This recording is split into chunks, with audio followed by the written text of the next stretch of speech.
I'd found the photo in a cardboard box of my mother's things, which had been pushed to the back of the highest shelf of the wardrobe in my bedroom, presumably by my father. Perhaps he'd wanted to hide it away up there, so that I'd only find it when I'd grown up enough to be ready to see its contents, once the passing years had softened the edges of my grief, so that they could no longer inflict such pain.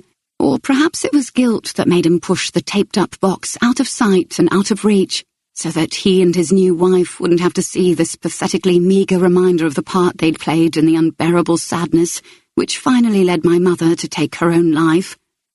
Something about the picture, the smiles of the three girls it depicted perhaps, or the elegantly cut lines of the suits they wore, caught my attention.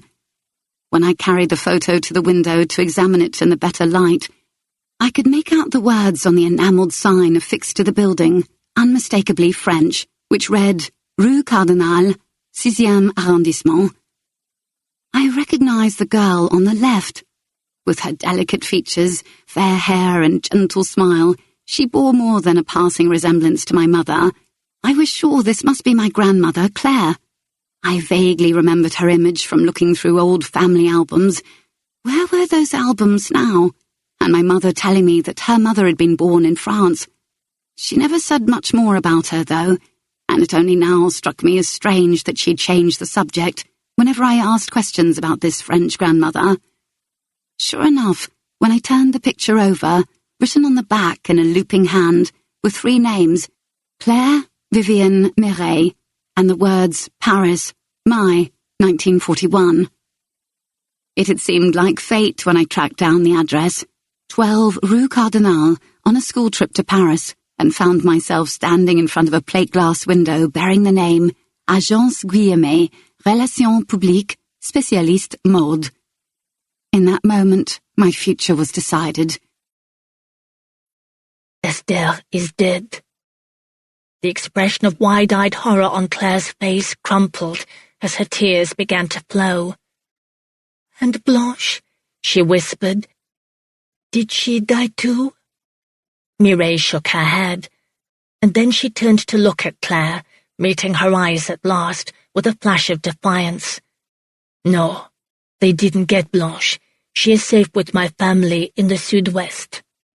My mother and sister are caring for her there, but for her own safety, her origins must remain a secret as long as the Nazis continue their barbaric persecution of the Jewish people.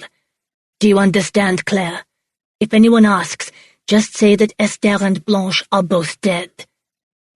Claire nodded as she tried ineffectually to stem the flow of her tears with her sleeve. Mireille reached out and grasped Claire by the shoulders with a fierceness in her grip that commanded attention. Save your tears, Claire. There will be a time for grieving when all this is over, but now is not that time. Now we must do all we can to fight back, to resist this living nightmare. But how, Mireille? The Germans are everywhere. There's nothing to be done when our own government has given up on France. There's always something to be done, no matter how small and insignificant our efforts may seem. We have to resist. She repeated the word again, with an emphasis that made Claire's eyes widen in fear. Do you mean, would you get involved? Mireille's dark curls danced with something of her old determination, and there was defiance written across her features as she nodded. Then she asked, And you, Claire, what will you do? Claire shook her head. I'm not sure. I don't know, Mireille. Surely there's nothing ordinary people like you and I can do. But if the ordinary people do nothing, then who is going to step forward and take a stand against the Nazis? Not the politicians in Vichy, who are puppets of the new regime, and not the French army, whose battalions lie rotting in shallow graves along the Eastern Front. We are all that is left, Claire, ordinary people like you and me.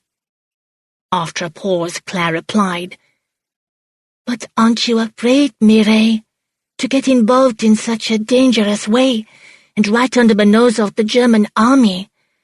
Paris is theirs now. They are everywhere.